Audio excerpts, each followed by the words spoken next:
Welcome back to the Vantage Point, where we cultivate your mind for the jewels of the soul.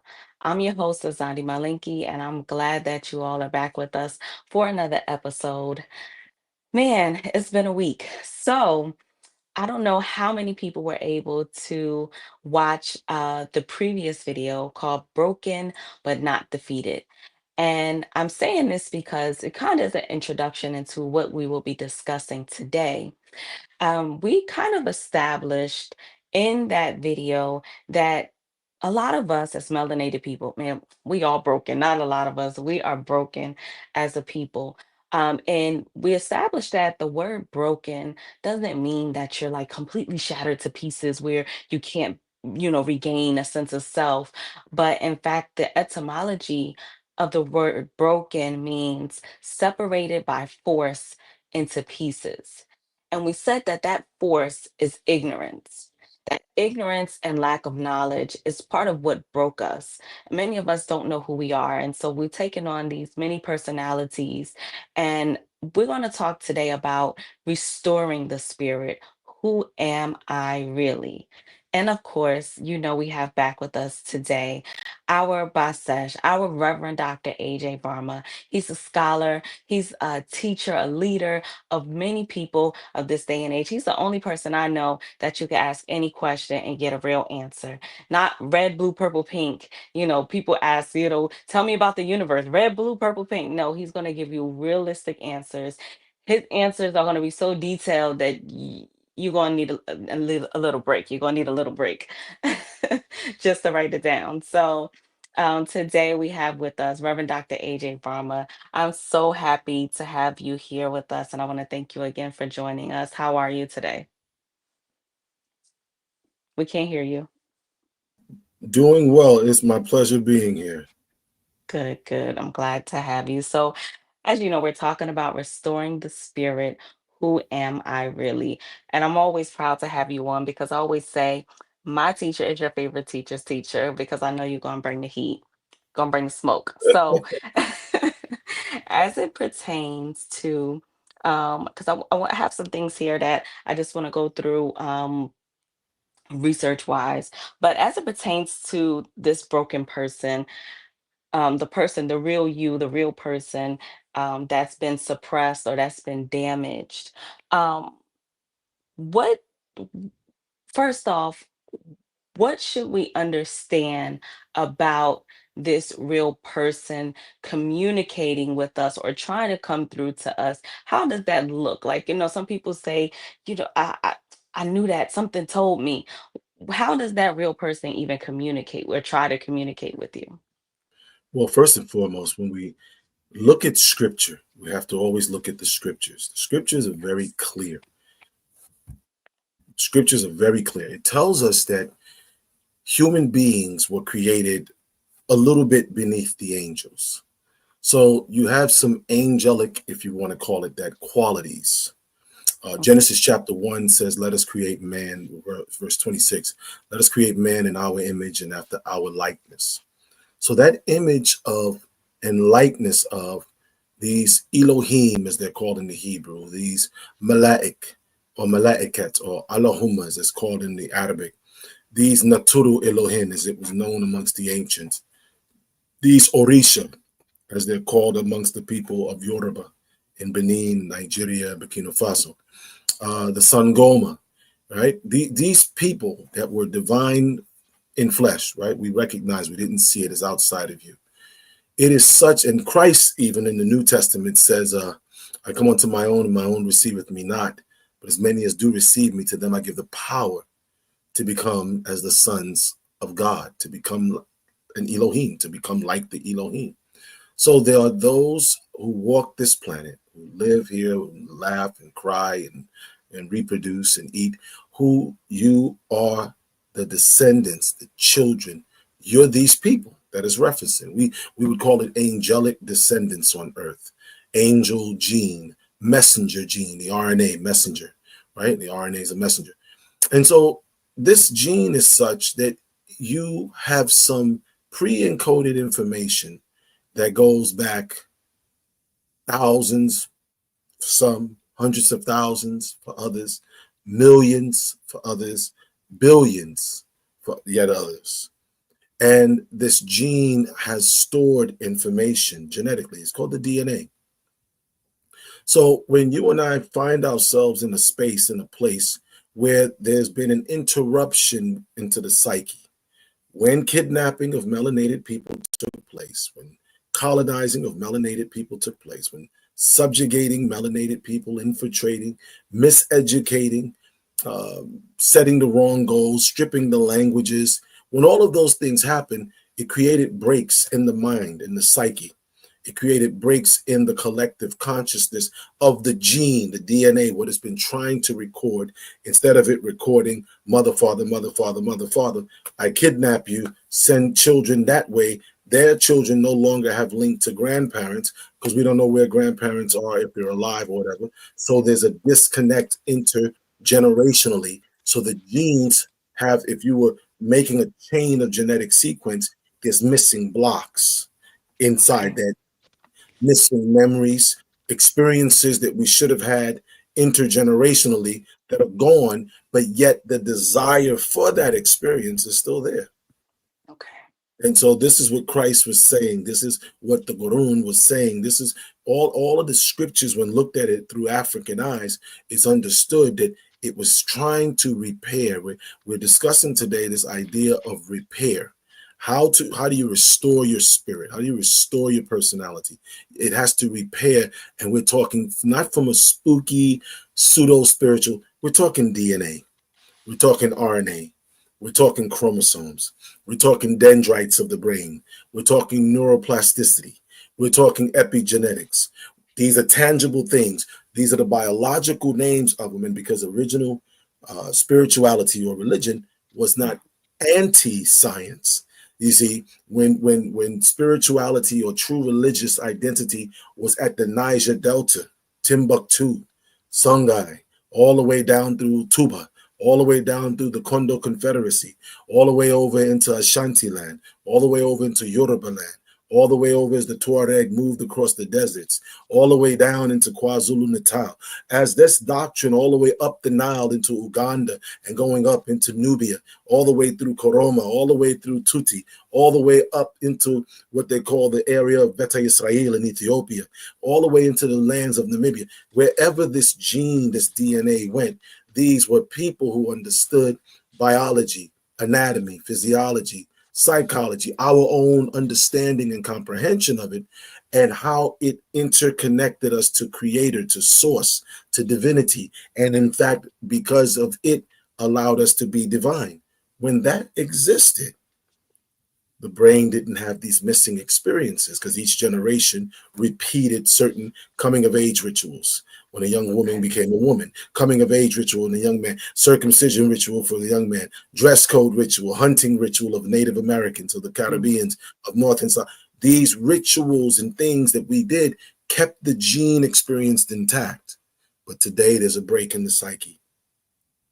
Most people don't even know all their grandparents' names. That's And true. those who may know all the grandparents' names don't know enough about all their grandparents. Hmm. And those who may know about all the grandparents surely know very little about the great grandparents. And so there's a disconnect in the gene, and we have Okay. to repair that. And that's, I think, part of today's discussion will be going there. Yes.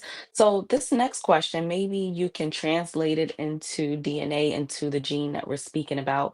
Perhaps it would be the gene being turned on and off. But this is part of the conversation because we last week we spoke about overcoming spiritual death, and today is kind of moving into the second part of that conversation. So, when we say spiritual death or that the spirit has been broken or that the spirit is damaged, I was wondering about the verbiage. Is this verbiage, because I'm going to read something, is the verbiage a stretch saying, spiritual death? Is that kind of exaggerating it a little bit? Because when in science, it says that there's something called dormancy, where a person may say anything that's not growing is dead, or anything that's not exhibiting certain characteristics is dead.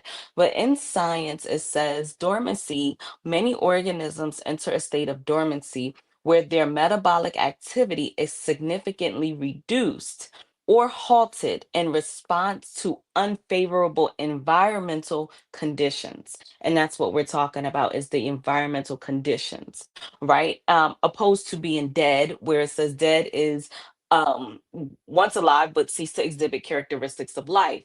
But when we look at these characteristics of life, what are these characteristics? It says cellular organization, reproduction, and being able to reproduce, metabolism, homeostasis, response to stimuli, like, even us responding to the environment properly, appropriate responses, growth and development, us growing as a race, growing as a people, and adaptation through evolution.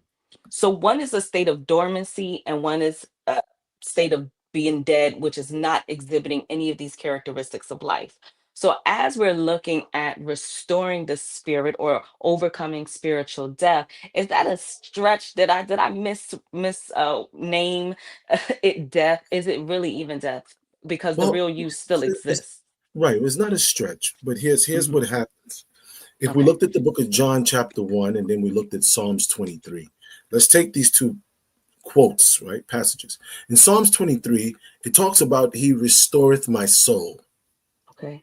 So if soul, and we in Africa, we that are Tamareans, original Nazarite doctrine, who moved all across the world in North, South America, even before slavery, we understood restoring of soul meant that the DNA was able to be repaired. Today they call it epigenetics, how to repair the genetics.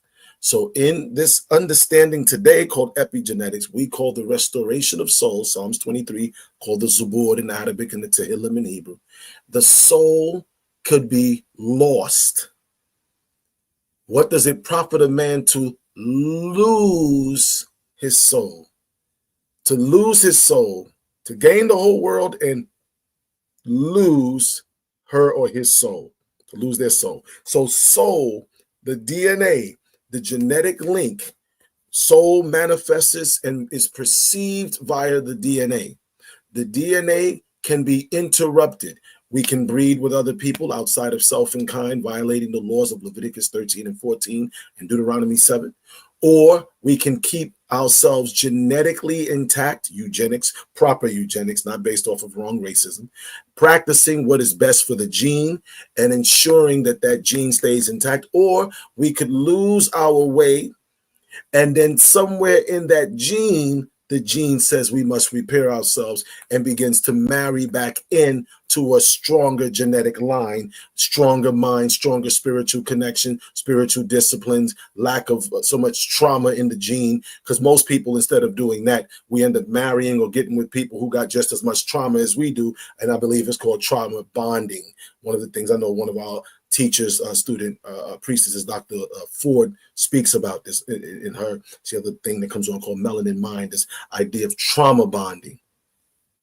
So that soul, that DNA can be repaired, or it can be so far removed that it is no more. The gene can literally die. Just like there's people on earth, there's tribes that are no more. The DNA has died off. I think one of the tribes in South Africa, there's an elder, and she's the last speaker of the language, and they're doing everything they can to get her to teach others before she expires. Because if she expires before they've learned it, the language dies, the DNA dies. It can't be repaired. It can't be brought back. Now, so soul, restore the soul, that's Psalms 23. What is the profit of man to gain the whole world and lose his soul? So you can lose soul. Then we can look at the book of John, chapter 1, when it says the true light that lighteth every human being that comes into the world. Then it tells us in John chapter 1 that the light, this intelligence, this divine intelligence, shineth in the darkness. When it doesn't have the word darkness, the word there, scotia, in Greek, doesn't just mean darkness, it implies ignorance. So the genetics can be inside of us, the abilities can be inside of us, but if we're ignorant of that ability being there, then we don't comprehend what we have. In English, I think they use a phrase, this person doesn't know their own strength. They'll say this person is a lot of wasted potential. This person has all the potential to be great, but it's going to be wasted because they don't know what they have. It's like having apps on your cell phone that you never use and don't even know how to use, right? I remember for myself, walking every day and someone saying to me, there's an app on your phone that can tell you how many steps you take. I was like, where?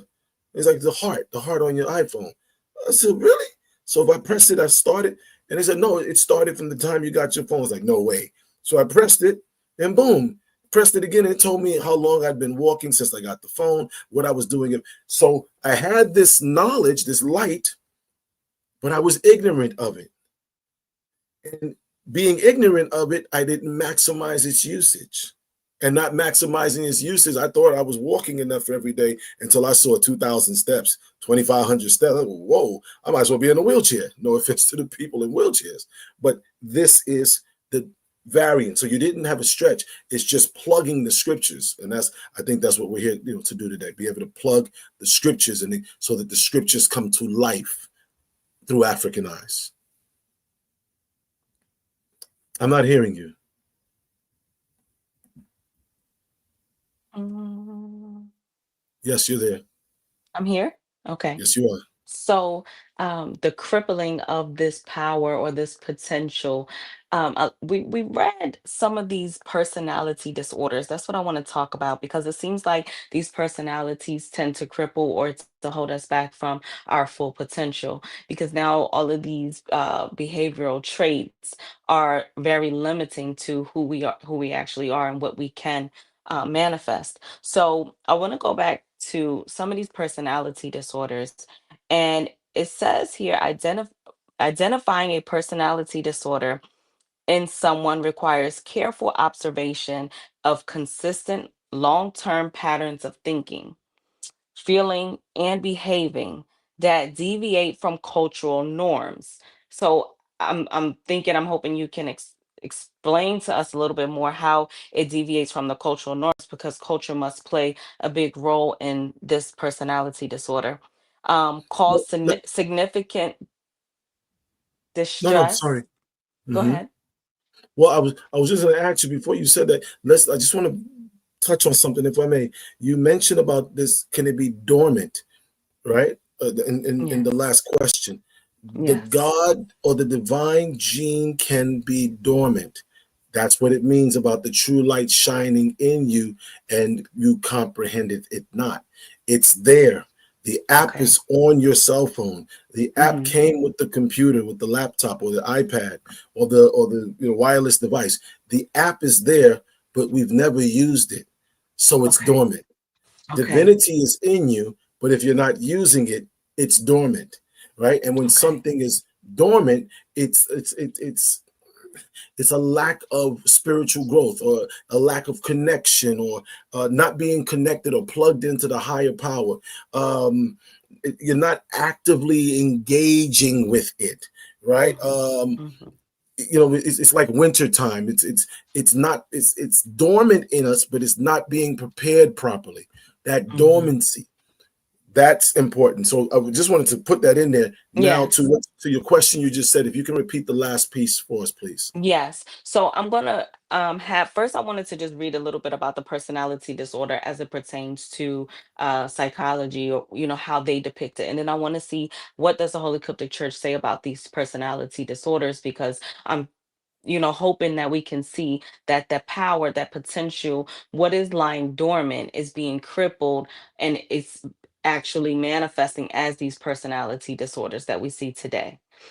Okay. Last week you went into mimicking, mirroring, and projecting. And so these are all kind of interconnected and as how we see it, show up in ourselves and how we see it show up in each other.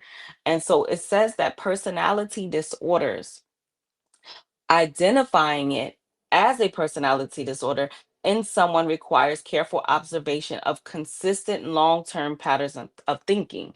Meaning, if you have consistent thinking, then it doesn't really show as much as a personality disorder. But a lot of us, our thinking is not consistent. Long-term patterns of thinking, feeling, and behaving that deviate from cultural norms. And you talk a lot about culture. It says cause significant distress or impairment. and begin in adolescence or early adulthood. That's when it starts. It's crucial to understand that these are not fleeting mood swings. It's not a person just having a mood swing, having a day, having a moment, but rather deeply ingrained and inflexible patterns. So, what does the Holy Coptic Church, what do you teach as it pertains to these personality disorders? What we say is, okay, let us make man in our image and after our likeness. Genesis 1:26.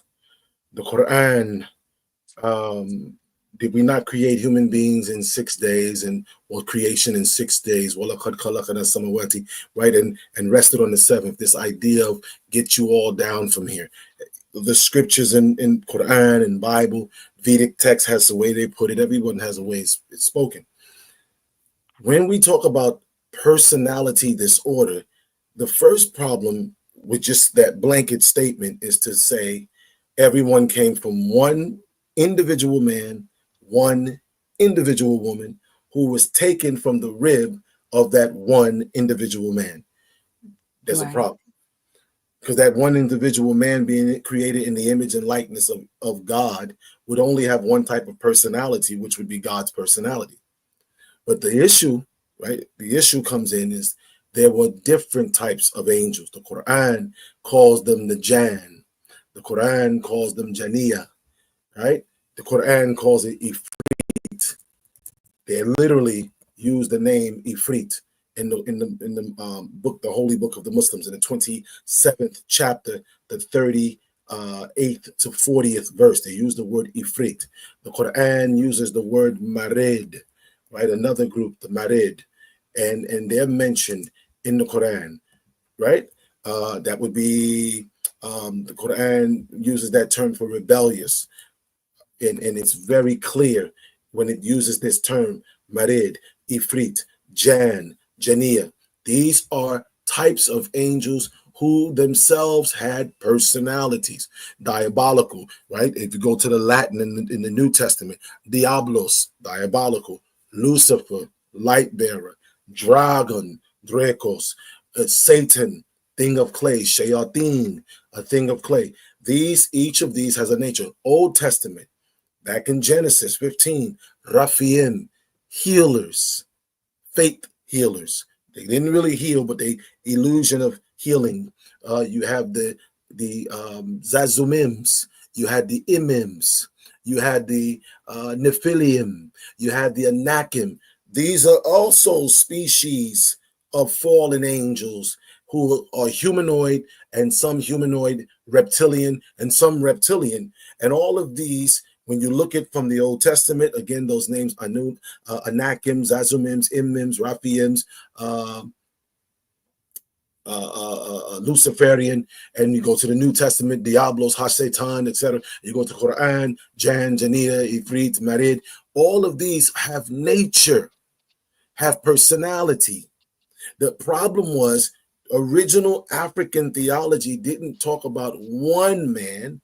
It told us that the name Adam is a group. The Bible in Genesis says male and female created he them and called their name Adam. So Adam is not the name of the man. Adam is the name of the group of men and women who in Genesis 1:26 were being told through 27 and 28, be fruitful and multiply. They already had a personality. They were in the image, they looked like, and they were in the likeness, they thought and behaved like Elohim, which is a group of beings, these angels that Psalms 82:1 speaks about. But then we have Revelations 12 talk about these fallen angels coming down, and they bred woe unto the inhabitants of the earth and of the sea, for the accuser of our brethren has been cast down. Mm. Genesis 6 says there's two groups. One group of sons of God, Nephilim, took the daughters of men forcibly and raped and bred people who were now in their image and likeness, which they're called Gathites in the books of Second and First Chronicles and the books of Samuel's. And they say these people had 6 fingers on each hand and 6 toes on each foot. It's not the same image and likeness because we got 5 and 5 and 5 and 5. Somebody got 6 and 6 and 6 and 6. So instead of 20 digits, they got 24. Mhm. That's a different image.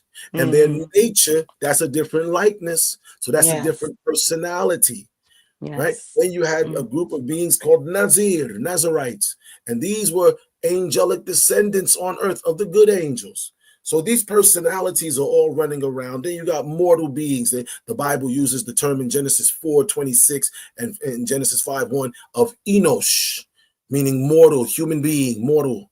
And the Quran uses the name El Nas, forgetful human beings. And then it also uses Khanas, which means that this being, the whisperer, who you call the devil in the Quran, that he's called Khanas because he is whispering, but he can come into form of human beings to whisper, a person.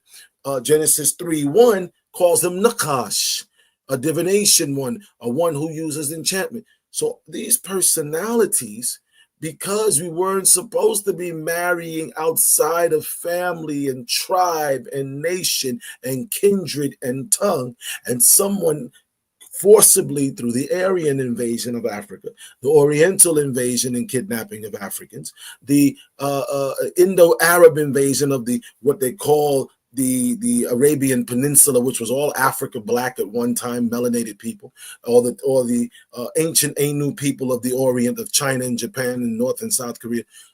All of these other genes started coming in, different species of angels and mortals and serpentine beings, some good, many very much not so good. And now human beings are walking around or sitting around or talking around or behaving around, if you want to say it that way, carrying in them the genes of different species and not recognizing it unless you are a person who studies behavior to Okay. and analyzing behavior. What is that science called? The science by which behavior of analyzing, yes, behavior. And Yes. they use the term behavior analysis. And they say it's a Okay. scientific discipline focused on understanding how behavior is learned, how Mhm. behavior is maintained through interactions with Okay. the environment, and how analyzing behavior via DNA and RNA. So these are ways when we're looking at it. So when time we get to the different types of psychological disorder, and if there's a psychological disorder, then that means there must be a psychological order. You see, between the DNA and RNA and behavior, they call that behavioral genetics. And that examines how our genes influence our behavior, how our genes influence our brain function, how our genes influences how the environmental factors can affect how the genes will be expressed. So the personalities of people that we're seeing today, everyone just says black and white. Okay, that's true. That exists. And Chinese, okay, and Arab. But amongst the black and white and the Arab and the Chinese and everybody else, there's some genes and there are facial features, bone structure, eyes, the pupil shape from diamond shape to straight circles. Some people have cat eyes. These are different evolutionary or creation events of other types of atoms. And now those personalities are walking around and we're dealing with, a narcissistic person. Well, that's a personality. They say that Lucifer was a narcissist because he was the book of Revelations. He was spreading slander, the accuser. He lived through accusing. He started disruption by having accusatory behavior, turning people against each other. That's his behavior. So Right. a person who's truly, I know black people, you just throw it around. He's a narcissist when you don't like him no more. That's not what I'm talking about. I'm talking about a real, because people are like, that person's a narcissist. Did they care for you? They looked out. Yeah, they're not a narcissist. A narcissist ain't gonna do. He ain't cooking dinner. He ain't washing no clothes. He ain't picking up the baby. Good luck. That person, the Mhm. person who's Mhm. doing for you, male or female, and then you just fell out, and then you gonna make. Don't do that, because then you're gonna mess around and get the real narcissist. Right? Right. All right. And that was actually one of my questions. You kind of took a little bit of it. I was going to mention that the original books of the Bible, the ancient African version of the scriptures, does also mention in the book of the beginnings that Lucifer was all in all polarized. So Yeah. after you kind of detail for us what these personalities disorders were, I'm like, okay, is that considered one of them being bipolar and what that really looks like, Right. right? But let's say when we say bipolar, black men are being misdiagnosed as schizophrenic, Right. and white men are being misdiagnosed as depressed, PTSD. when in fact it's the other way around. Right. It's white men who are bipolar, Right. and black men are suffering from the depression caused by PTSD. So, Hmm. yes, bipolar, but not black people bipolar. Right. European bipolar, which is not being diagnosed. And this is what the psychology world is saying. Yes, we've been misdiagnosing black people. So if you know that, why don't you stop? Yes, we've been Right. misdiagnosing white men. If you know that, why don't you stop? That Or is part. someone doing that? So yes, this is what we're calling schizophrenia, paraschizophrenia, narcissism, sociopathic, all these different diagnoses. That's on the psychological scale that Europe has put forth. When we look at it scripturally, we can say Ifrit, Merid, Zazumims, Imims, Raphiims, Anakite, etc. We can Gathites, we can give them Perizzites and Canaanites and Hivite and Archite because these had personalities. In the African book of Genesis, it gives you the spirits of the tribes of Canaan. Those spirits are their personalities. And Mm, so when we breed in with them, whether willingly or forcibly, we now pick up those traits in the DNA. So okay. we are identifying, if we're speaking from a psychological standpoint, we got to identify it using those terminologies. If we're speaking it from a scriptural standpoint, then we got to use the names that these groups of angels, fallen and non-falling alike, what those names were that they had, and those names describe behavior. The name Diablos describes behavior. The name Okay. Satan describes a behavior. The name Lucifer Okay. describes a behavior. The name Tagut describes a behavior. The name Azazel, a scapegoat. That person uses scapegoatism, always casting the blame on someone else to remain blameless. That person has the nature Hmm. of Azazel, which in our African system, that was how we would define their personality.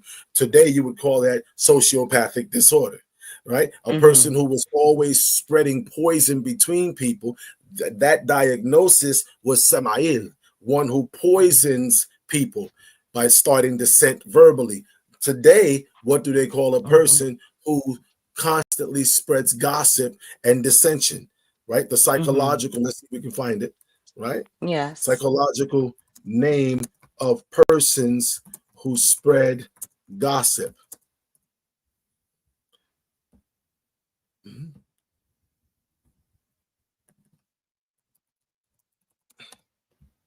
They literally use the term a person whose traits, they can call that what's called the dark triad. And they say this person, individuals who gossip, have these traits called the dark triad: narcissism, which psychopathy, and Machiavellianism. They literally have these three behaviors. So they're a narcissist, they're a psychopath, and they're Mm. Machiavellian. Well, that what they're describing today, if we were looking at it scripturally to find out who's who on the planet Earth, then we can then define it that way. I pray what I'm saying makes sense for your Yes. viewers and listeners. We have to be able to take the original scriptures, the original books of the Bible, and look at the ancient African teachings, translations, interpretations. The way we looked at it, we were not anti-science. See, when the person says anti-social, any spiritual system that's anti-science, right? True science. I'm not talking about pseudoscience. Anti-science. That person is anti of the growth or development of a society. Thus, they would be Hmm. anti-social.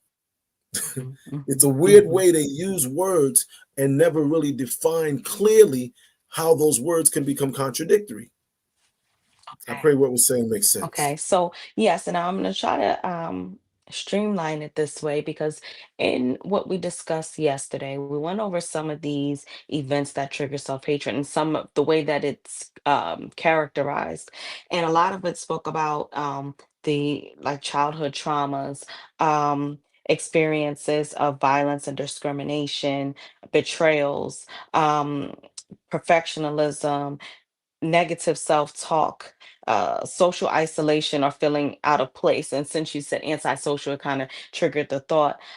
Constant comparison to others, rejection or criticism, defense mechanisms, unrealistic expectations, all of these different things that show up as a result of self-hate or as a result of the broken person, because today we're talking about restoring the spirit. So, are you describing to us that the personality of these different names of the devil, as the scriptures would outline it, would be how or what we have shaped our personalities to be, and they are a result of not a better self, but they actually come from the psychopath, they come from the devil, and that's what we inherited genetically, mentally, etc.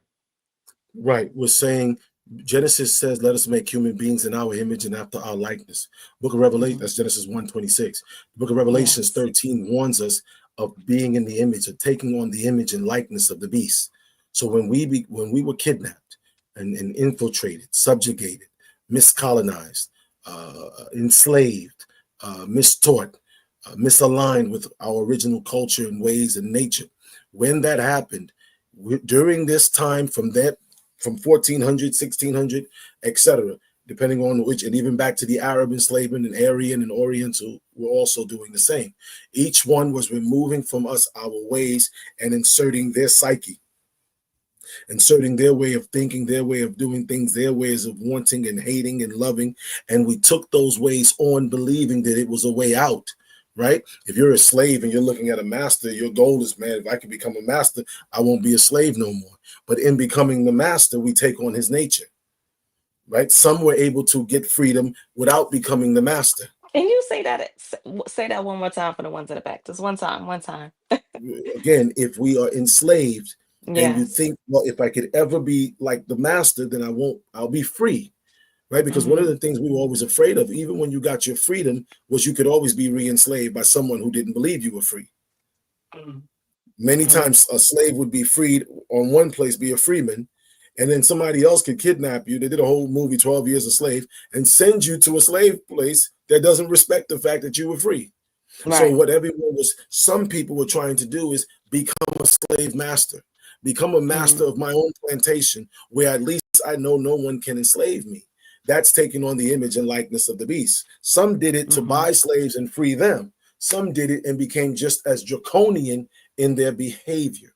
So if we take Hmm. on the images and likenesses of the beast, the man of Hmm. sin, then our behavior will start. This is what we've seen recently with the situation with P. Diddy or Puffy and Cassie. These were people who worked from the bottom, started with, and they're not alone. So many people are doing the debauchery, and that's just one aspect of it.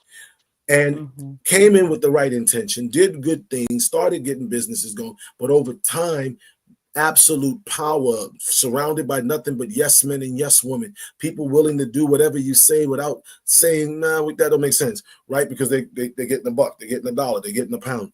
It led to the nature being corrupted, the nature being corrupted. So we are very clear. We have to stop trying to be like him. You don't have to be like him to be independent. Marcus Garvey was not like the beast, the man of sin. He was not like the Canaanite. Amy Jacques Garvey was not like the Canaanite. They were black excellence that didn't have to kowtow or conform to the dominant culture, but instead created an alternate culture and countered that racist code. Elijah Muhammad didn't have to acquiesce or bow or become image and likeness of the beast, the man of sin, in order to do for his people what him and the Bibi Clara Muhammad was able to successfully do. Right? We can look at the Honorable Minister Louis Farrakhan. We can look at Sheikh Issa El Hadi from Bushwick Avenue, right? Those the Ansari of the day from where I come, when I came into my consciousness. We could look at Baba Shekenti Diop. We can look at Bibi Marimba Annie, B.B. Clenora Hudson Weems, Dr. Amos Wilson. These were black men and women superior to us in our theology, popes, Right. if you want to call them that, to us in our African cosmology and theology as Christians, true Christians, true Hebrews, and true ones of peace.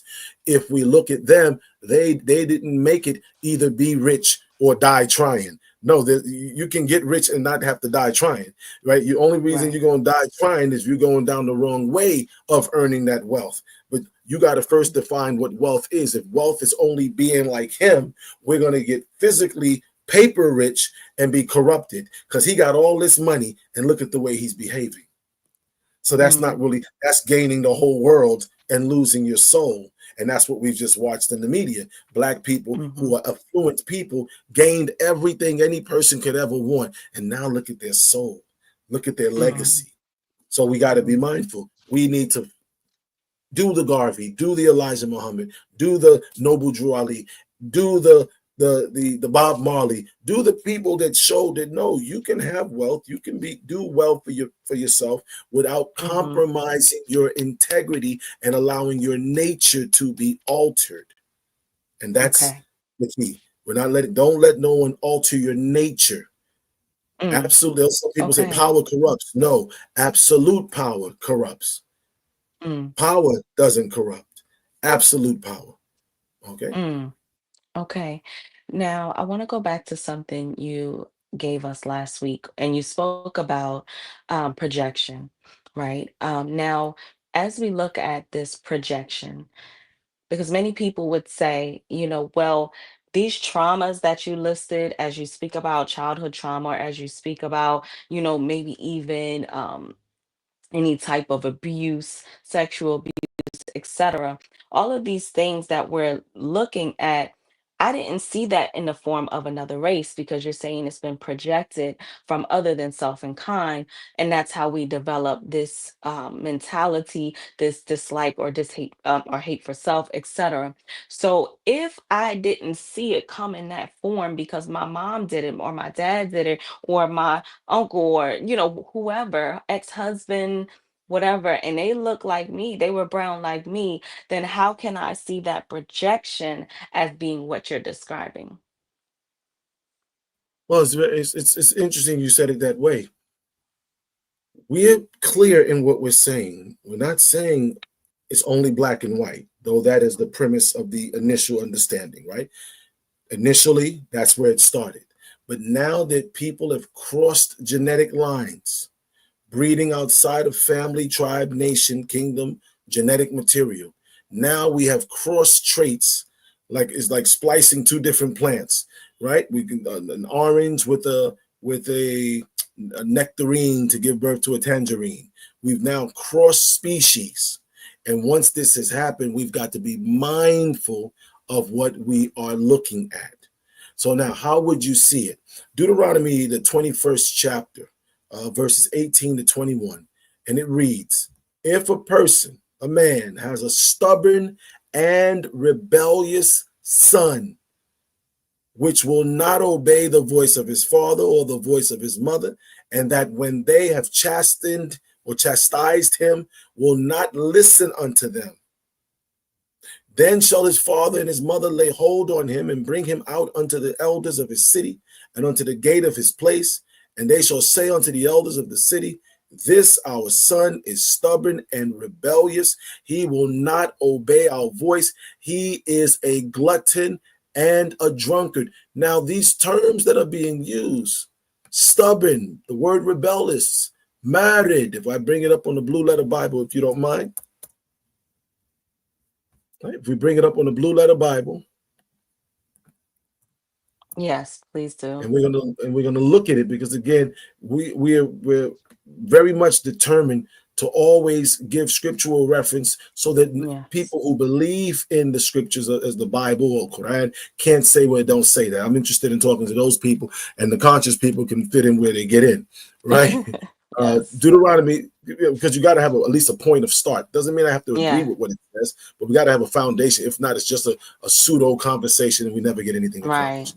Right. Deuteronomy 21:18, when you look at it from African eyes, right, it says stubborn, soft. That Okay. word stubborn, sar, and it We're means in rebellious. Deuteronomy. Chapter 21, verse 18, Okay.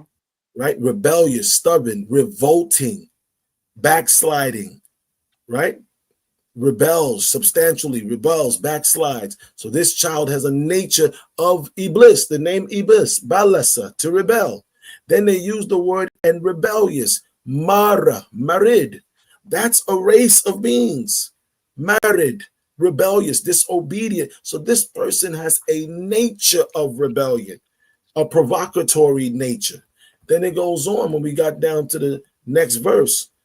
And they're going to say, this our son, in verse 20, is rebellious and stubborn. He will not obey our voice. He is a glutton and a drunkard. And the word they use there for glutton, if we're looking at the screen, he is not obey our voice. He is a glutton, zalal, Yeah. zalal. And they Mm. use that word zalal, and they use it to tell you it means vile. So this is not just a Okay. bad kid. This is a Right. vile kid, a squanderer, wants to live lavish, make light Mm. of responsibility. And they say this Okay. word in the Hebrew comes from zul. And this word means despising, lavishness. Sometimes you get a kid that no matter what mom and dad give them, it ain't enough. I want everything, and I want it now, and I'm gonna brat out. I'm 20 Yes. years old, right? This is a gene. This person causes riots, riotous eater, a vile person. What we just seen again with Puffy and Cassie, these were vile behaviors and things that they're doing.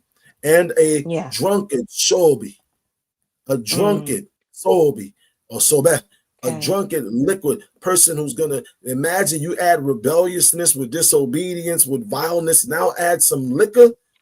Oh my Mm. goodness. So this Mm. behavior, we're talking again today, it's a behavior, It's a it's a behavior. pattern, it's a way people are carrying themselves. And so we're very clear Okay. in what we're trying to bring to people's minds. This Mm. behavior is why scripture is so important. Important. Scripture is extremely important because without us going to the scriptures, that's why we always go. Anyone can say anything. Somebody say, well, I don't believe in the scripture. I believe in psychology. Then we use psychological terms. I don't believe in psychology. I believe in biology. Then we'll use biological terms. In the gene, Yes. is there a gene for Mm-hmm. evil? Right? When they Mm. said they did the genome, right? Yes. For evil behavior. Or Yes. that's a gene that makes us more susceptible. Let's use it that way, Okay. to evil behavior. Now let's take a look. I'm going to bring it up for those Okay. people who again will I hope say, everybody, I hope, listen, I hope y'all listening. I'm listening. so sometimes we got to be careful who we're dealing with. Now, Yes. while there isn't a single evil gene, research suggests that certain gene variations, so certain genes, because we're crossing outside of bloodline, and you're a person, you're a Muslim, but you're hanging out with a person who don't do religion. You're gonna have some problems. He's gonna introduce you to some stuff. She's gonna introduce you to, you're a Christian, but you're into yoga, and this person's into smoker, right? They're gonna cause problems. So it says this, particularly in the MAOA gene, genes and aggressive behavior epigenetic mechanism can interact with environmental factors like childhood adversity to influence aggressive and antisocial behavior. So if this gene is there and I put the child in an adverse environment, they're going to become more aggressive and antisocial. These genes don't cause evil, but rather affect how individuals respond to stress and potentially predispose them to certain behaviors. Here's a more detailed explanation. This gene is involved in regulating neurotransmitters, how the neurons of the brain are firing up and sending information. And a specific variation called an MAOAL has been linked to increased aggression, especially in individuals with a history of childhood adversity. So they know if they put melanated people in this gene. Now, this MAOA gene is known as the warrior gene. So it's not an evil gene, but if this gene, which was designed to be a warrior to defend your nation, is now put under stress, it codes for the enzyme monoamine oxidase A, which plays a crucial role in breaking down neurotransmitters like dopamine, the happy, norepinephrine, and serotonin. Variations in this monoamine oxidase A gene, particularly certain polymorphic regions where things are morphed or changed, have been associated with increased aggression and impulsive behavior, especially in males. So if somebody knows this and they're manipulating the music and putting young black men in this hyper me thug, me kill, and then, oh, why the kids stabbing each other in London? Or why are they taking drugs in Liberia? Why are the young men in Chicago shooting each other? Someone is manipulating a gene that was designed to be a warrior in defense of self and kind, but is now being manipulated by the dominant culture or society to turn that warring gene on its own people. Okay. Okay. I don't know if I pray the people Yes. listening in are grasping what this conversation is about, because this way, when we're out here and we're dealing with people, we can be very, very clear as to what type of people we're dealing with and why. Yes. Yes. And if you are listening in, you can leave some comments live, potentially ask questions. We don't have too much time, but let us know if it's making sense to you. Now, we're speaking about, and we're not going to take a commercial break today, but I just want to say, if you are listening, share, like, subscribe, send it, put it in your groups, put it in your family chats. Listen, they put everything else in family chats. In my family chat, I had to remove myself for a little bit. There's a lot of stuff up in family chat. So I'm pretty sure you could drop this link in there right now and say, listen in family to the Vantage Point. Um, Today we're talking about restoring the spirit. Who am I really? And the Bible tells us that we must take off corruptibility. We spoke about the spirit of perversion being this corruptibility. We spoke about so much today. And so, if this perverse spirit, if this corruption is what we put on, let's talk a little bit about taking it off so that we can restore our spirit. Reverend Dr. AJ Barmer, you teach a lot about genetics and about, you have a book called Love Lies Liberation, is called The Science and Art of Sex as Taught by the Men Priesthood. And in there, you describe so much. Took me a minute to really say, wow, this is happening. And one of the things you describe is that how we as women, as females, take on the man's DNA and how the man takes on the spirit, etc., of the women that he lays with. And I pray I said that right. Now, within taking on the DNA of everybody you're describing, with all of these different personalities, all these personality disorders and etc. Right? It's a mess. It's a mess out here in these streets. And then we're also, in order to take that off, I want to read something. It said that research shows a significant relationship between experiences of prostitution, and we don't just mean the prostitutes on the street, but sleeping around, high body count, right? Childhood trauma, and DID, which is dissociative identity disorder, also known as multiple personality disorder. So it's showing a relationship between the two. Please help us to understand, especially coming from the book that you've already wrote, you already have released, called The Science and Art of Sex. What's the relationship between this multiple personality disorder and this mini or high body count? And within restoring the spirit, what do we need to do to kind of remove ourselves of these spirits and of these different things we've taken on from the people that we've laid with? I hope I didn't say that fast. I feel like I said that fast. You said it fast, but I understood.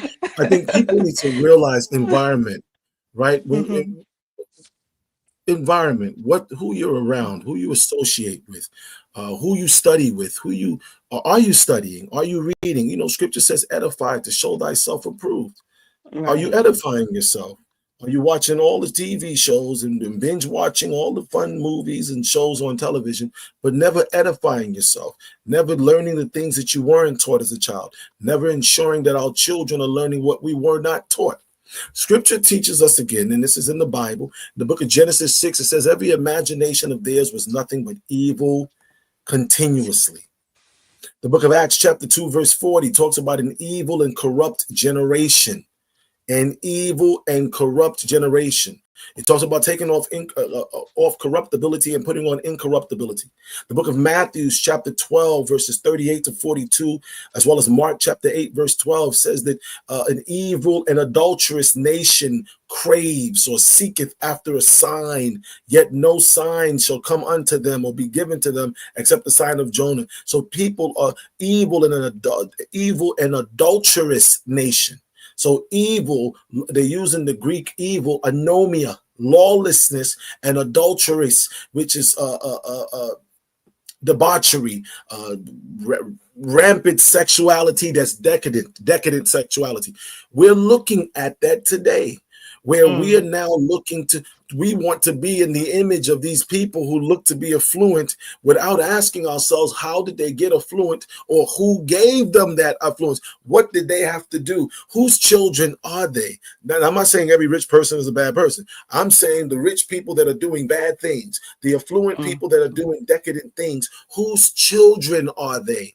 2 Corinthians 11:4 says there's another spirit, another gospel, another Christ. 2 Corinthians 4:4 says the devil is the god of this world. So sometimes people who are the children of Satan, who are the children of Genesis 6, the sons of God, the first group that took women who these human beings and gave birth to Nephilim. And some of these people, some of these rappers, some of the Lottas and the Glorillas and the Sexy Reds and the Cardi B's, who are not examples that we should want our daughters, our mothers, our sisters, our wives, our grandmothers and our aunties to emulate, right? Some of these Lil Nas, and these are not people that we should want our sons and our fathers, our husbands, our brothers, our uncles, our nephews, our grandfathers to emulate. But for some reason, this is what's happening.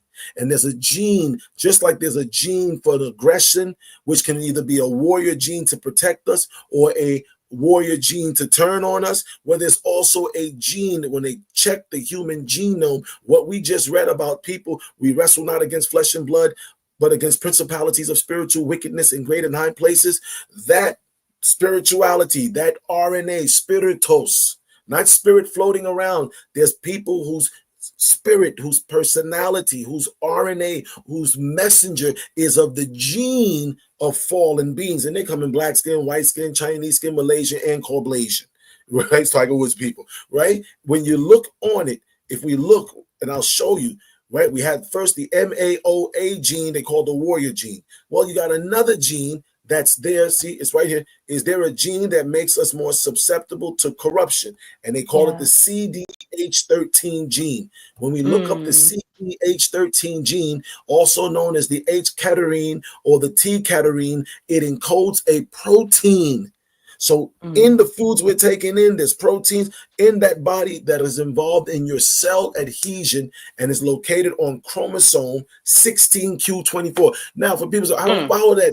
That's science, right? But it's science that the Bible is saying. But if I'm a Christian or Muslim or Hebrew and someone says, prove it, you can't, because you say, well, this is the book, because I don't believe in the book. So the ability of a true scientist must be a religious man, as I am, and a true religious man must be a scientist, as I am. And we as the Holy Coptic Church advocate. It says here that this gene, the CDH13 gene, has been linked to various neurodevelopmental and psychiatric disorders, including ADHD, which a lot of people are being misdiagnosed, autism spectrum disorder, and depression.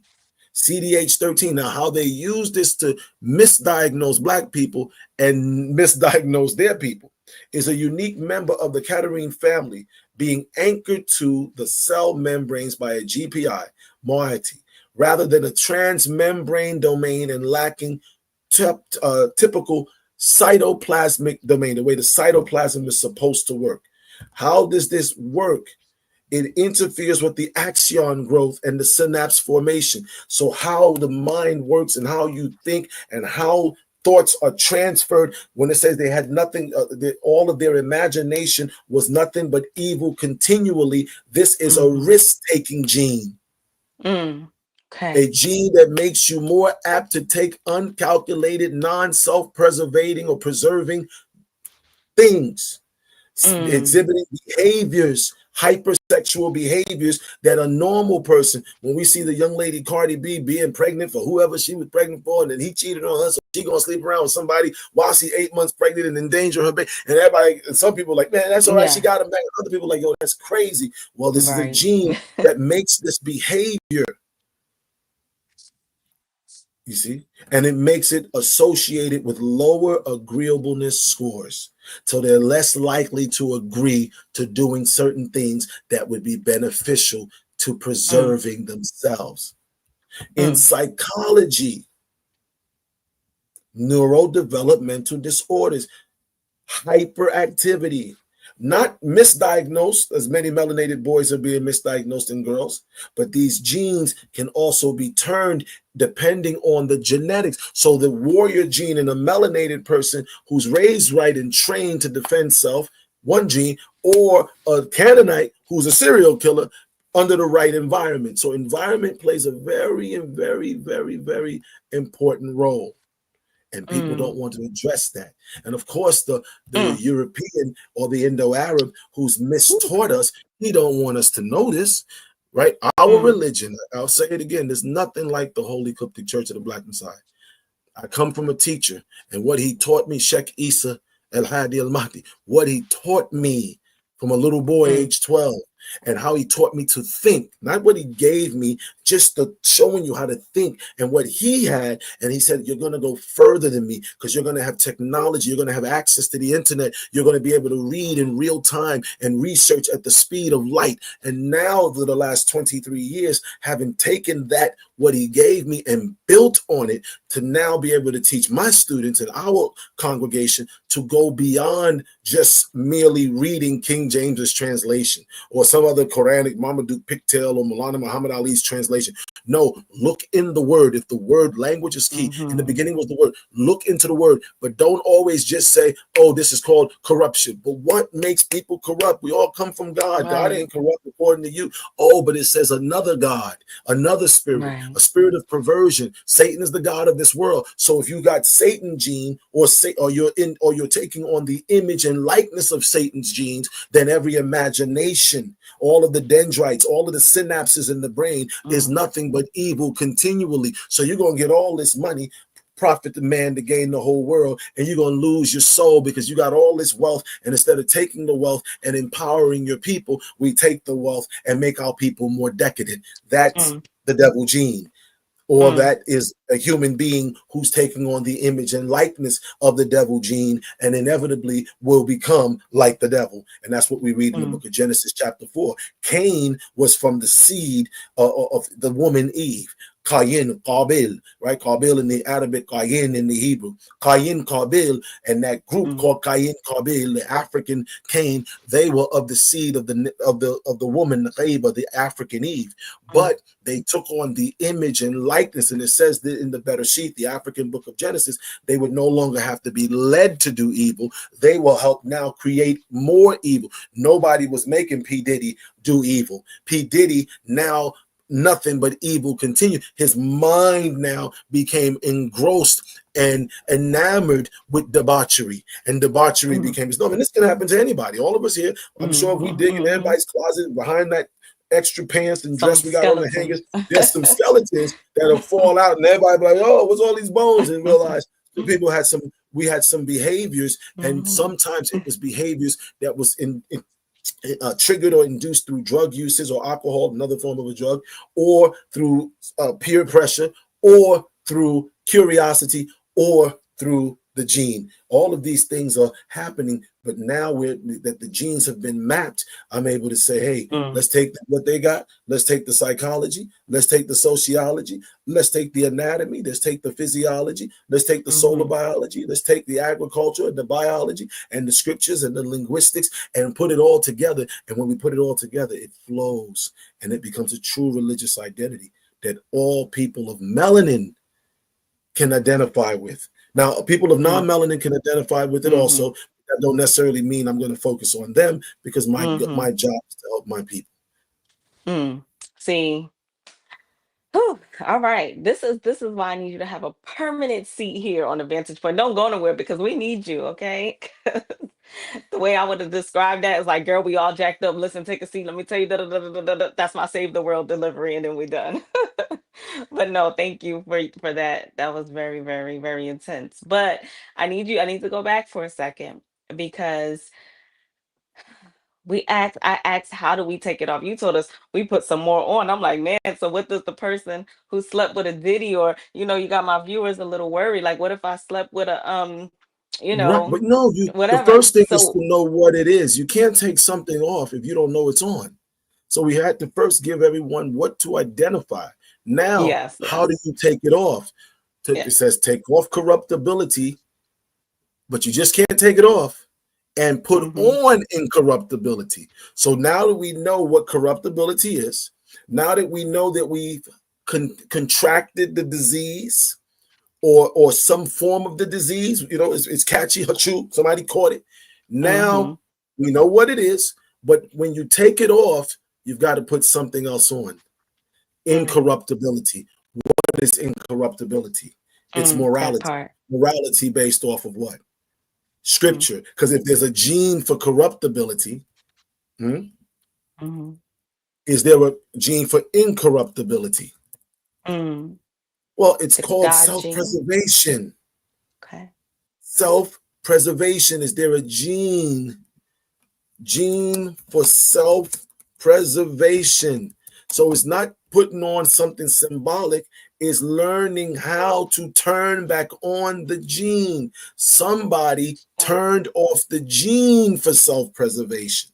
Mm, okay. Self-preservation is incorruptibility. You're not going to let anything enter into you that's going to endanger you. So if there's a gene for corruptibility, yes, the CDH13 gene. If there's a gene for aggression that can be a warrior to defend or turning on itself, the MAOA gene, well, the concept of a gene for self preservation is complex and not a single directly identifiable gene. However, the idea is rooted in the theory of natural selection, where genes that contribute to an organism's survival and reproduction are more likely to be passed on to the future. Essentially, behavior traits that enhance survival, even if they're altruistic, can be directly driven by genes that promote the organism's own replication. What causes self-preservation? Reproductive fitness. So there's a gene that deals with protecting oneself, right? Let's look for it. Protecting one's psyche.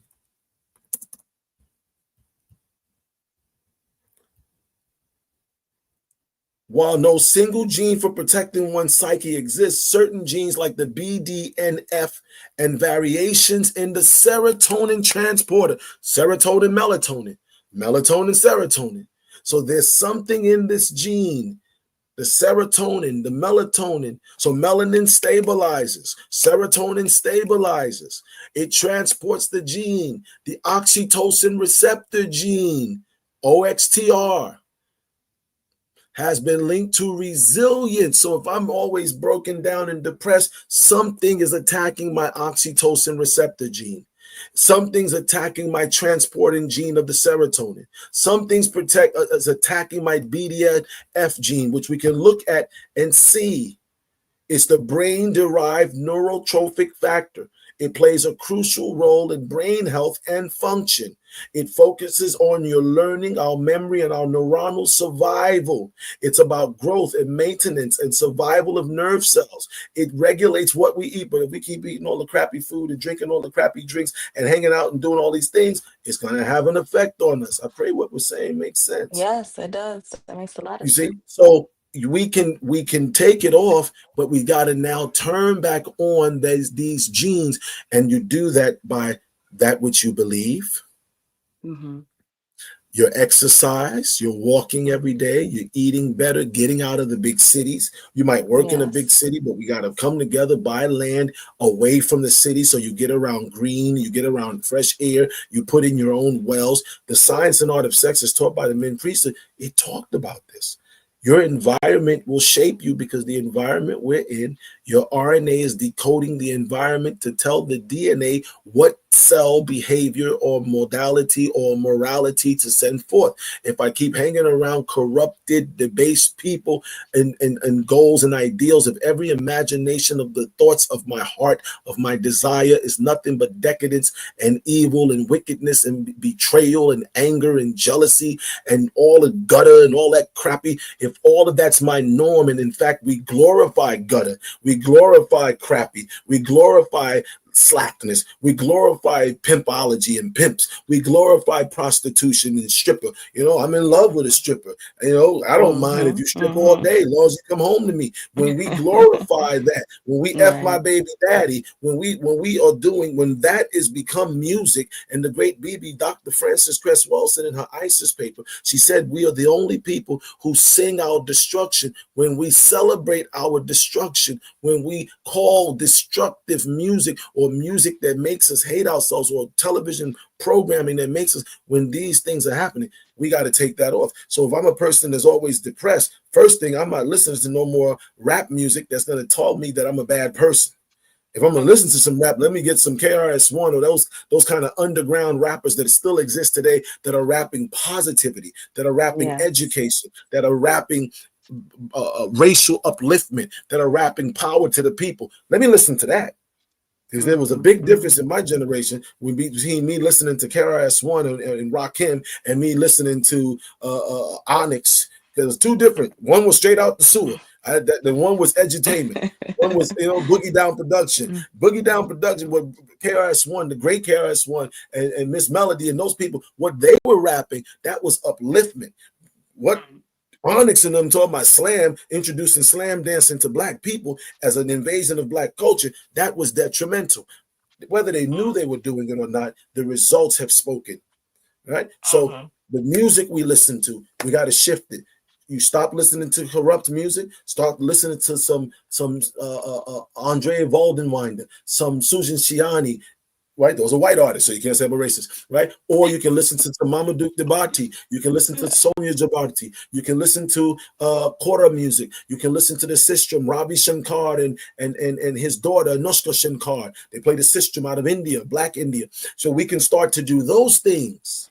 Mm-hmm. Change the Mm-hmm. music, change the Mm-hmm. foods, change the people you're around. Join an organization that lives and preaches and teaches and advocates and adheres to this, so you have accountability. Don't be at Mm-hmm. home trying to take what I'm saying and then you're going to self-diagnose. Because that's what people Yes. want to do. We don't want the generations before us in the 50s and 60s and 70s, the adults of those generations in the 40s, they became members of organizations, whatever the organization was, wherever it was in the UK or in America or in the Caribbean, they joined something where they had responsibilities, Mm-hmm. contribution, time. And if they were there, then you know what the beauty is, while they were there volunteering their time and contributing their finances and engaged, they didn't have the extra finance to go do the corrupt.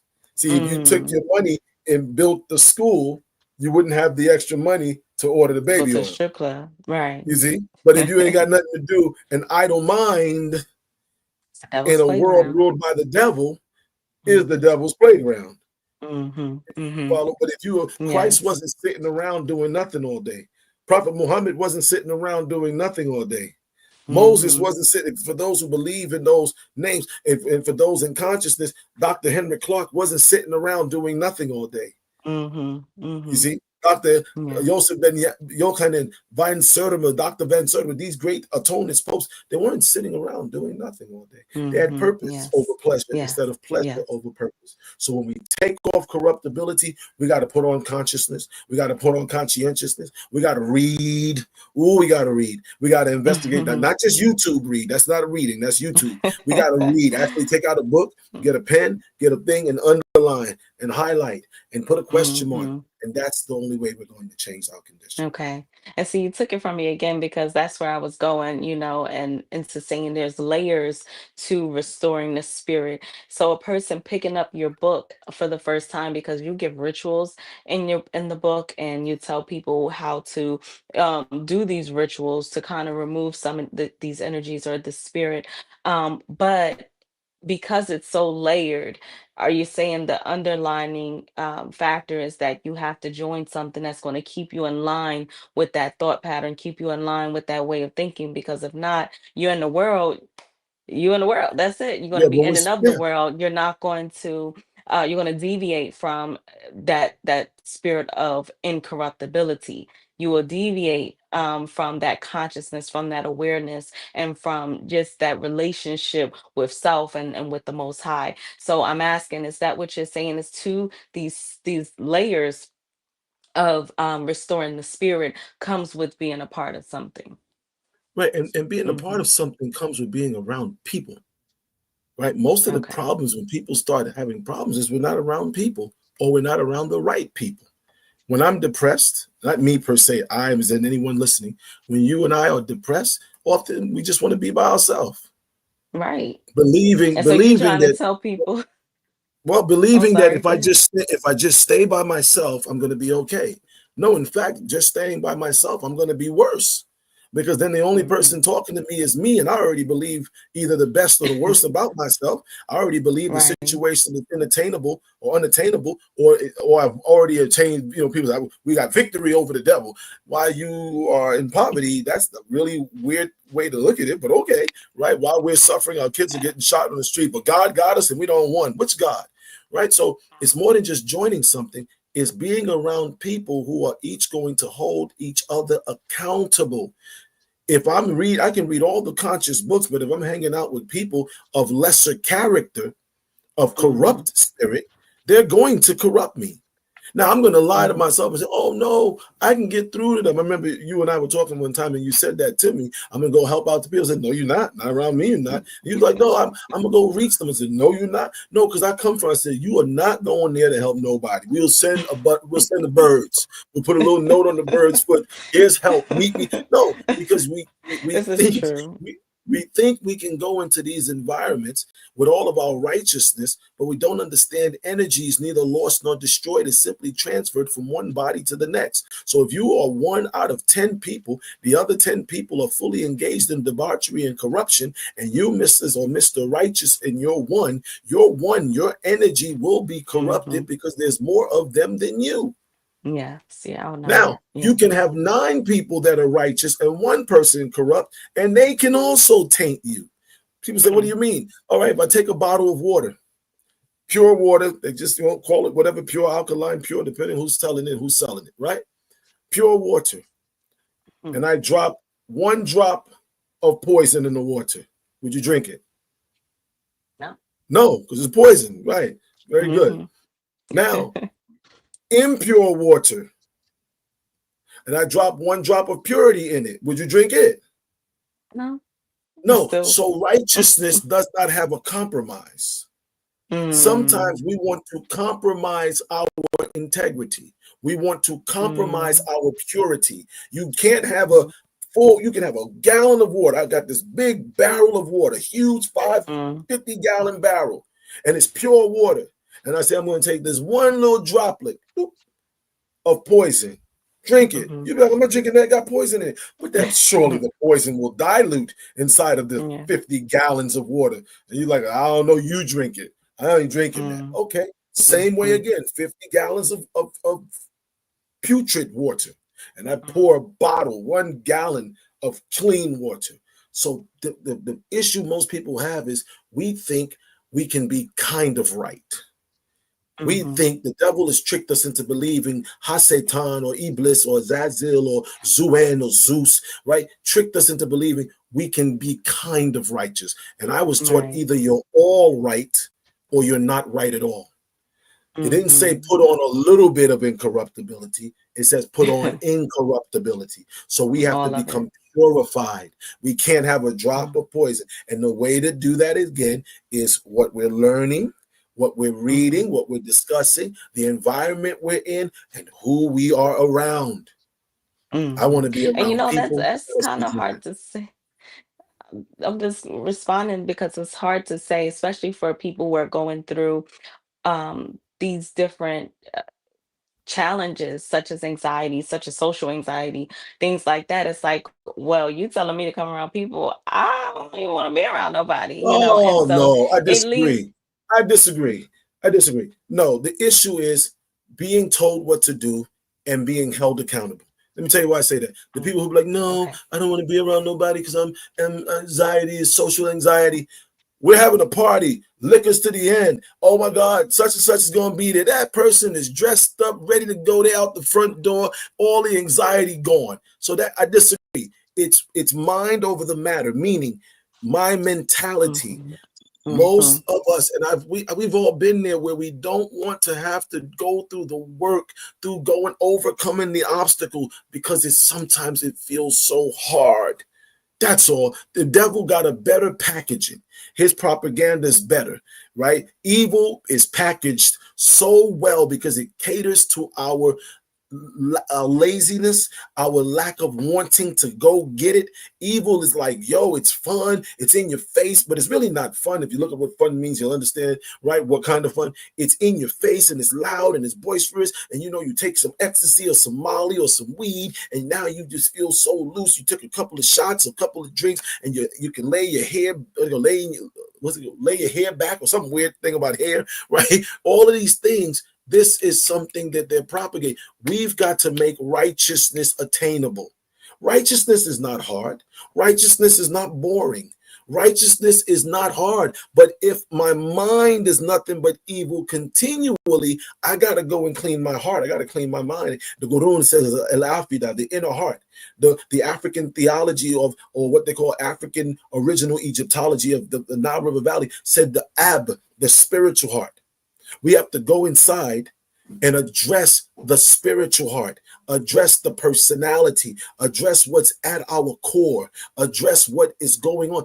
That's all. It takes work. And what I say to people who are depressed, and we've all experienced depression, is what are you going to gain continually to do what you're already doing? Absolutely nothing. Mm. You Okay. have nothing to lose by trying, but sitting Mm. in the corner like I can't, I fell. Look at me. No bird falls in the woods and feels sorry for itself. That bird Right. with a broken wing is jumping up and down, attempting to fly. It's going to die trying to get back up to that tree because it knows to stay on the ground is guaranteed death. So I say to Yeah. people who are going through these types of things, and we've all gone through it, myself included, where you felt down, somebody left you, you broke up, you lost your family, you lost money. It's not what you do when that happens, is how you stand up. You stand Mm. up by finding something to focus on that is greater than that moment. How did Okay. our parents get us through? How did some of our mothers and fathers get us to where we are today? You don't think they had bad days? Mm. Yeah, but at those times, the devil wasn't offering free marijuana dispensary. The devil wasn't Mm. offering mushrooms as being legal. So they didn't have any choice Sure. but to cope, but to find a way. But now I got a choice between finding a way and working or just taking some weed and that's easy. So we saying Hmm. to people, let's stop taking the easy way out. And let's start Okay. taking the noble, the regal, and the way that in the long term is going to produce the most results. Okay. But it's not hard. It's more hard to Yes. suck. If you can suck in hot cigarette smoke, you stronger than you think. If you can smell real talk, as a person who's never smoked, when I get around cigarettes, my whole throat start burning. But you can sit there with a full-on nicotine pack, cigarette or weed or cigar Mm. and swallow that and burn up your whole throat I can't. and snort some cocaine and get blood coming out your nose. If you can take a needle, you know how black people are afraid of needles, most movies. You Hmm. can take a whole needle and stick it in your arm Mm. and tie your own rubber band with no training and aim that needle at your own arm and inject it. You are more brave than you give yourself credit. If you Uh, can go on us to a strip club as a stripper and work on that pole in a room full of people with that same stripper, if I knocked on her door tomorrow to deliver her Amazon package, will say, 1 minute, I'm not decent. Let me put on my robe. Put on your robe, girl. Last night you had no robe, no thobe, no nothing. And so you're stronger Okay. than you think. We as a people know Yes, we are. And I'm not that's saying true. it to That's be true. No, no, no. I know. facetious. That's true. We It's are true. It's true. stronger than we want to give ourselves Yeah. credit. We're just using our strength in the wrong way. We're using it Yeah. towards the wrong thing. We've got to use our strength towards the things that are going to empower us. We've got to use our strengths towards righteousness. Yes, that's right. Absolutely. Yes. Yes. So you will get it all here on the Vantage Point if you didn't know. Okay. It's all right here. It's the injecting with no training for me. I'm sorry, I'm still on that. Moving on, it's the strength. It's the strength. It's the overcoming. Now we're entering the end of this episode, and there are some things that I want you to just address for us if you can. Today's title: Restoring the Spirit. Who am I really? And you have again over 75 plus books, so I'm always going to tell you about a book. um, but one of them is Etiquettes of Nobility, Parchment. You have so many, and you teach. Andy was speaking. Those of you online, can somebody online tell me if I can be heard at this time? If you can type in the chat room in the comments.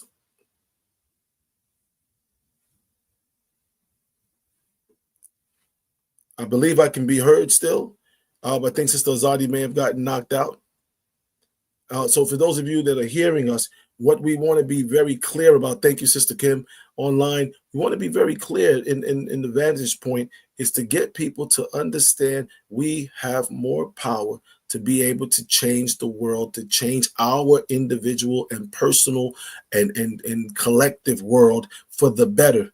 But we've got to make adult decisions, adult behavior, adult responsibilities. We have to grow up and stop waiting for someone to come and save us, for someone to come to do for us, as the great Baba, the most honorable Elijah Muhammad taught. He said, how can you expect a people to respect you when you keep begging them to do for you what you ought to do for yourself? There are things that we need to be doing for ourselves. There are things that we can do for ourselves. No one else is coming, and no one else should have to come to do this for us. This discussion is about this moment of awakening. So whenever you are talking to people, right, who am I really? Who is each person sitting here to restore your personality, to restore your RNA, to repair the gene? We're trying to repair the gene, but we don't want to understand what that gene is and what its relationship is to our reality of this moment right now. What is that gene and what does it cause to happen? So many people don't want to hear that. I pray that, I think Sister Azandi is coming back in, and perhaps you can direct us in what the next line of discussion is going to be.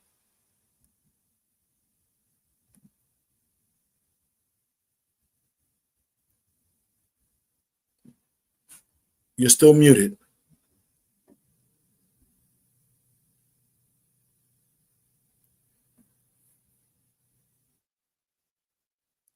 All right. So I think, I don't know if I'm sure they're having some, maybe the weather up that way, but this is why it's so important. Mindfulness, extremely important. We've got to be mindful. And we were talking about the etiquettes of nobility. I think that was the book she had mentioned. The importance of the complete etiquettes of nobility. We need etiquettes, ethical behavior, ether, pure living ether. We need things that govern us. This idea that we can do what we want. Well, all of you are gods, and we all gods, yes. But Psalms 82 says all of you are gods. Yeah, but then it says you're going to die the deaths of men. So if you're a divine being and you keep behaving like a mortal, you're going to die like a mortal. If we're going to be divine, if we're going to be regal, if we're going to be upright, if we're going to be representations or representatives of righteousness, then we got to do that every day. And it's not hard. It's harder to do evil because you got to connive. You follow, you got to come up with a way to not get caught. You got to really think it through. To do right, I just don't want to do that stupid stuff. I'm good. Just don't do it. Having morality, morals, more rules. We say morals, more rules. So to have morality, decency, we got to dress upright. We got to wear garbs. When you looked at the Garveyites, they were all dressed a certain way. I don't know. Let me see if I can bring it up and share it with everyone. Right, the Garveyites in 1930s. Look at how they were dressed. Elijah Muhammad, Nation of Islam in 1960s. Look at how they were dressed. I'm gonna bring it up, and we have to start saying, okay, so there's an order. If we want order in our life, now if we all just want to dress any which way, that's our choice. Then we're gonna get any which way results. We glorify Garvey, but look at how the Universal Negro Improvement Organization, the Garveyites, look at what they looked like. Look at how they carried themselves. Look at the men dressed as men. Nobody's wearing skinny jeans. Nobody's wearing grills. Nobody's acting Negro because someone told them that being or acting Negro gets you more likes and more attention. Look at the women. Look at how they're dressed. Look at the way they're carrying themselves. We have to get back to that type of living. This were the Garveyites, right? Look at the women in white, Garveyites, Black Cross nurses. Look at how they were dressed. Look at decency. Look at ladyhood. Look at the way they're carrying themselves. Look at how they're walking through the streets of Harlem. Look at their culture. You can see out of this was born the Nation of Islam under Elijah Muhammad. Look at the women in the white. Look at how they're dressed. Look at the men. Look at the discipline. Look at the uprightness. Now we glorify this when we want to talk Black pride, but it's more than glorifying it. We have to now become it for our generation. We have to take on the look of the UNIA, the look of organized of the Nation of Islam of the 1920s and 30s, and even today, Yes, right? that's so true. Of the Ansarullah of the 1970s and 80s. Take back on the look, because that look is not just a look, but it represents decency. It represents uprightness. It represents carrying ourselves and being held accountable. See, I can't go hang out on the corner dressed like this. If I'm dressed like this, hanging out on the corner, they'll be looking like, why is he dressed like that on that corner? That don't fit. If I walked into a strip club wearing this with a chain with an unk and a ring, and I'm dressed in, and my wife is or family, the wives are standing around me, and they're dressed in regal garb, and they're sitting there, and we're in a strip club, the strippers are gonna be like, y'all all right? Y'all sure y'all want to be here? Because you're not dressed right. You would make them feel ashamed. You understand? Instructions. I won't do prayer or salat or sila or yoga or sma or meditation. I won't do those things at a certain time. I won't exercise every day at a certain time.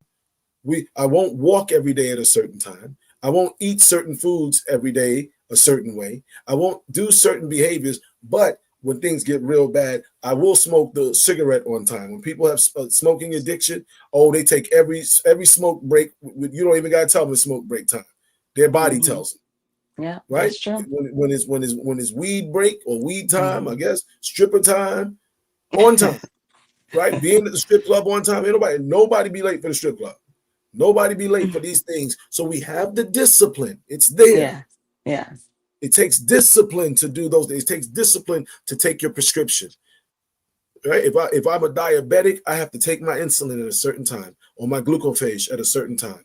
Imagine if I chose not to eat a certain way at a certain time, what I could have prevented. Every disease has a discipline. For me to become obese, that takes a lot of effort. To keep doing this right here, that motion, that's a lot of effort. Now imagine if I took some weights instead of a spoon and kept doing this with the weights. Now my arm would become toned and my body wouldn't become obese. But if I put down the weights and put the weight of the weights on my spoon, and the spoon gets bigger, give me a real spoon. This spoon's too small, so we have the discipline. The point I'm making is it's there. We're just disciplined towards corruption. We're disciplined towards self-destruction. We're disciplined. Now let's take the discipline. Don't throw that away. And let's turn it towards doing what's right. Yeah. Doing what's going to liberate our people. Doing what's going to lead us to true salvation. Doing what's going to help us reunify with the Most High Heavenly One, the great I Am, that moves in, through, and around us all. The verb, the action, and Nere, the great source that I am. Yeah. Yes. Thank you so much for jumping in, and thank you all for listening and staying on with us. Are entering the end of this episode, and there is just one last thing I would like for you to address, if we can, because time is moving. And the title today is the second part of the title is "Who Am I Really?" So, because we already spoke about restoring the spirit, who am I really? And I'm not sure if you guys caught the question before I went out, but I was explaining how in so many of your different books that you've written, especially in a group that you teach, I don't know if it would be called, Christian mysticism to a different group, etc. But you teach about the self, about knowledge of self, about knowing the self, and you ask these questions or tell us to ask these questions of who am I, what am I, etc.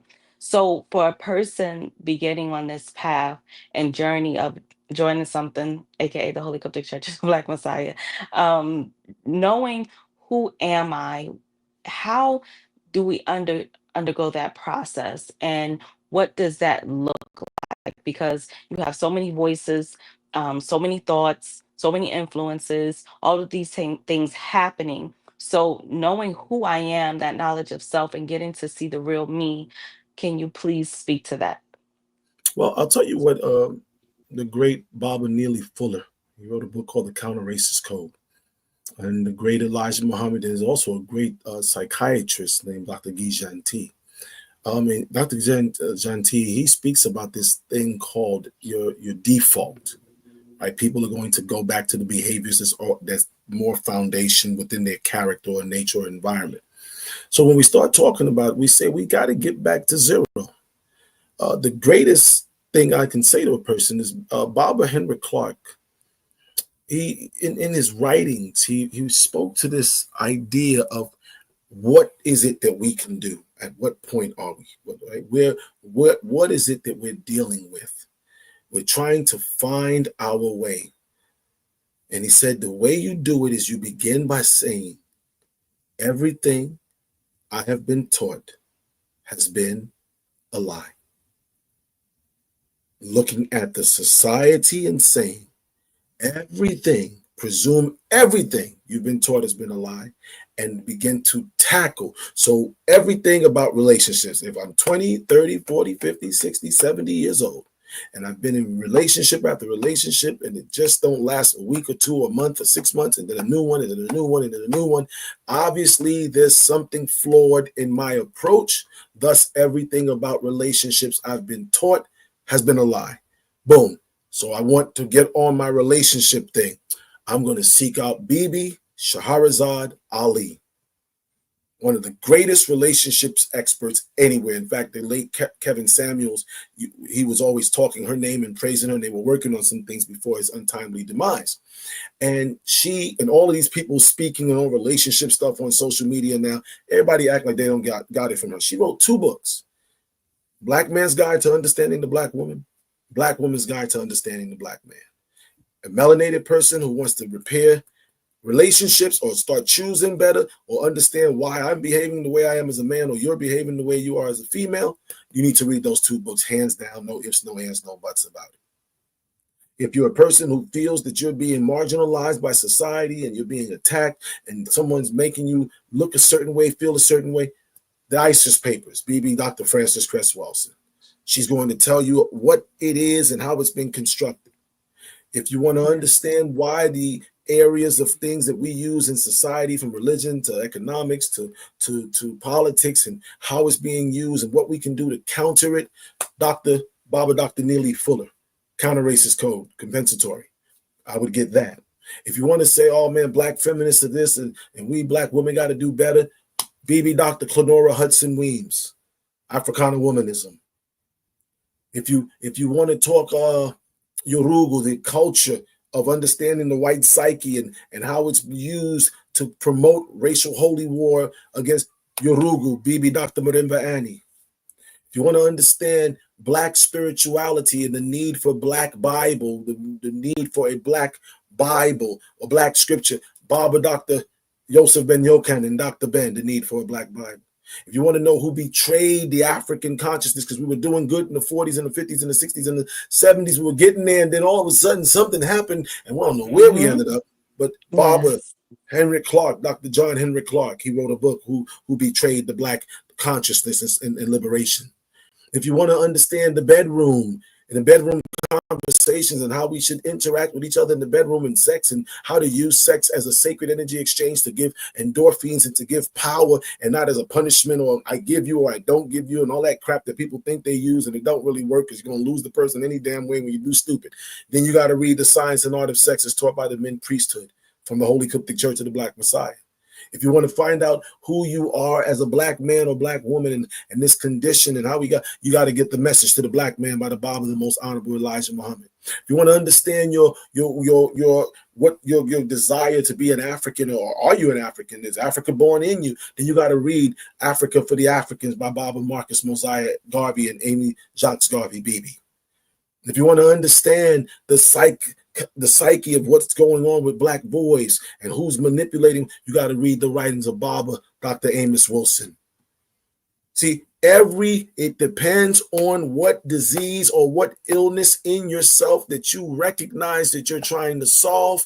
You better find a Black melanated person, not from necessarily today only, but from then, who had better character. Some of us today are a little sketchy, right? Who had better character, who lived it and who lived that life from A to Z. Some people today are using consciousness just as a means to make money. Every time you see them on the screen, give me $5. Who got $10? I got $10 more. Man, you ain't gonna hit me with no money. Well, come on, y'all. If y'all really down, send me $70. I'm like, wait a minute, hold on now. This might as well be 35, 45. We're gonna sell it. Go tell those sold. They're selling us out. No, give us the knowledge. Produce some things. You want to sell some stuff, produce some stuff and sell it. Everything that you and I can be going through, there's been a great teacher, a great orator, a great writer who came in our not so distant past and showed us that it worked. And then we can take that and we can apply it. I pray what I'm saying makes sense. It does make sense. Thank you very much. And lastly, what I would like to do is end with a scripture. You gave plenty of books for people to read, and I hope if you're not very big on reading, if you're not a advocate for reading, pick up a book. You just got a list of books. You just got a great, excellent list of books. Pick up a book and start your journey. I want to end with the scripture, right? And it's usually me who would choose the scripture, but I'm going to put it on our guest today to give us one scripture for restoring the spirit, that a person who heard your message today and it resonated with them and wants to move towards knowing thyself and putting back the pieces of this broken person and restoring their true self, their real personality, and be invigorated with the spiritual truth, then what scripture should they look at? Should they have on their wall, on their phone, on their laptop, on their work desk, whatever it is? What scripture should they look at to keep them in remembrance of restoring their spirit? I would tell everyone to become familiar with the book of what they're calling Ecclesiastes chapter 3. Okay. Ecclesiastes chapter 3, because it is the place within the Bible. In the original books of the Bible, we have some other passages in the Quran as well. But I would say, just to give one scripture, Ecclesiastes, which the Africans didn't call Ecclesiastes, but that's a different discussion. It says, to everything there is a season and a time to every purpose. Not to everything. There's a time to every purpose. To every purpose under heaven. Not to everything. To everything there's a season. There's a season and a time to every cheps. Every purpose. Start that life. Cheps. Every pleasure, every desire, every delight.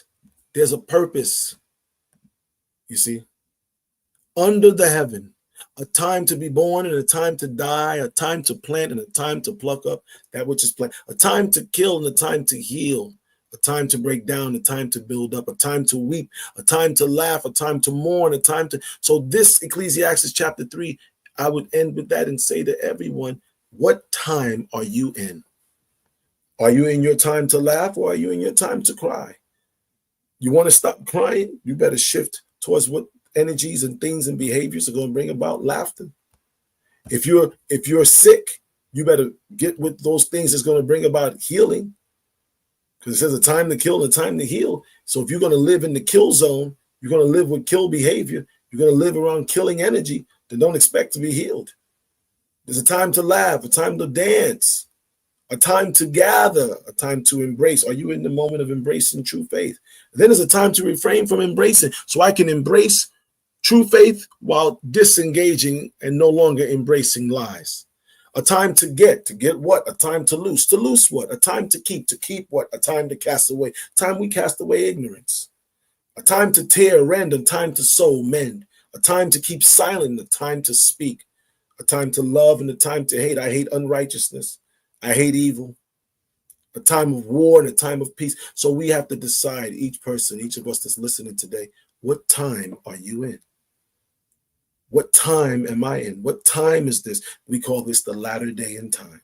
And if this is the latter day in time, it doesn't mean the end of the world. It means the end of the ages. This is the end of the age of wickedness, of ignorance. So it must die. Ignorance, truth will last. False things, falsehood must come to an end. It must perish. And in order for it to perish, you and I got to participate in its death and its demise by rejecting. Scripture teaches us, reject the devil, he will flee from you. Just reject him. Just say no, thank you. Yeah. If you're fighting, I'm a marijuana person user and I'm trying to just learn to say no, thank you. Just learn not to go to those neighborhoods. Drive 2 blocks over just so you don't go through the weed area. Join something that's going to give you stuff to do to feed the endorphins that you're getting from the thing that's going to make you sick in the long run. That's what I would say to them. Ecclesiastes chapter 3. Thank you so much for that. And I pray that next week, we're going to be talking conversations with God, because my last question, if it wasn't so much connection issues, I would have wanted you to tell us, what role does the Most High play in this process? Because, many people, they're like, I can't do it by myself. I need God. So, what part does the Most High play in this process of restoring the spirit? Because we alone are weak. We need to be strengthened, and so the Most High, for most people, is our strength. So how does the Most High play part in this Well, process? I'll tell you what the Messiah, if you're a Christian or Hebrew who believes in the Messiah, or Muslims who believes in Isa ibn Maryam, he said, it was very clear. He said that I'm in the Father and the Father's in me, and I'm in you and you're in me. He said, I'm in the Father and the Father's in me, and I'm in you and you're in me. So the Most High is in you, is in every person in this that's going to watch this. The Most High is the verb, the action that moves in, through, and around each and every one of us. So when you surround yourself by people who have chosen covenant, by people who have chosen righteousness, by people who have chosen African cosmology and theology, by people who have chosen purpose over pleasure instead of pleasure over purpose, then you will experience the Most High. Mm. The Messiah came into the world that we may experience the divinity. But then he said while he was here, I'm in you. So if Christ is in you, the Kodesh, the consciousness of the Kodesh, the awareness of the Kodesh, the conscientiousness of the Kodesh, of the African Messiah found in Revelations 1:12-15, and Daniel 7:9, and Revelations 4:3, is described as a melanated person, then it's going to make us love each other. I can't namastu to you and say I bow to the divine in you, or the presence of the divine, that Genesis 2:7 says they breathed into you of the nefesh chayim, of the breath of life, and we became a nefesh chayim, breathed into us of the hayya, chay, they use the word chay in Hebrew, or hayat in Arabic, and we became a nefesh chayim, the nefesh or nefs chayim, we became a living personality or living soul. So that breath that was breathed into you, in that breath, there's a life force that we call sekhem. The Hindus call it prana, right? The Bible calls it the double portion of the spirit that Elijah breathed on his servant Elijah, and that Christ breathed on his disciples. That spirit gives us the personality of the divine. So if I'm struggling to reconnect to the divine in me, let me find someone like you, Sister Azandi, or someone like those who are listening in today, who are on the path and living right, And then I can at least see the divinity in you as to what that divinity has done for you, and more importantly, what that divinity is using you to do. Mm. Because most people are not doing a Vantage Point type of show that's talking consciousness. They're doing some other kind of podcast. They're talking about some other kind of things. But for this generation to have a younger person as yourself, right? I mean, you're not young, but you know what I'm saying, No, right? you were right the first time. You had it right the You're not first time. R. Kelly young, but I'm just saying, right? For the people, for the people who are doing those things, they have to recognize that there's been a change in the world where people who would be doing crazy are now doing things that are up such a level that a transformation is taking place. And so if I see that in you, then I know it can also be in me. Then all I got to do is follow the same steps you take and the same things you're doing, and I'm going to get the same results. Mm. Thank you. Thank you so much for your time and joining us here on the Vantage Point. We're going to let you go, and we want to see you back for Conversations with God. We appreciate you. I'm low key trying to get you, to stay here. I need to have a permanent seat because I can't do this. But no, I'm kidding. Thank you so much. We really appreciate your time. Anytime. And we want to thank you also. Thank our viewers for joining us another week for Restoring the Spirit. Who am I really?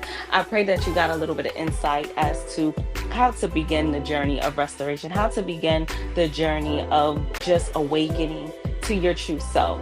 We know that the power is in you. We know that the breath of life of the Most High, the breath was breathed into you. So we know that if a piece of the Most High, a portion of that divinity is in you, then you have the power to awaken.